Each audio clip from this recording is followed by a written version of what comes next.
কোন শুনে ফুলারে পাঠাইলাম স্কুলের রেজাল্ট দেওয়ার জন্য।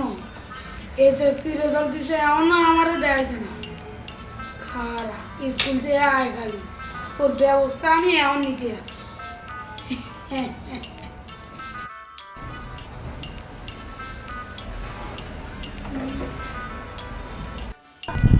আব্বা আমার তো রেজাল্ট একদমই গেল। আব্বার কি দেবো? বাবা আয়া গেছো স্কুল থেকে রেজাল্ট কি? আমি তো ফেল। আমি জানতাম যে তোর সাথে এডে তুই ফেলই কর।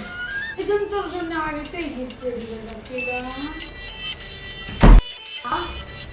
আচ্ছা আর মনে করো তুই বলতাম আরে রেন্দা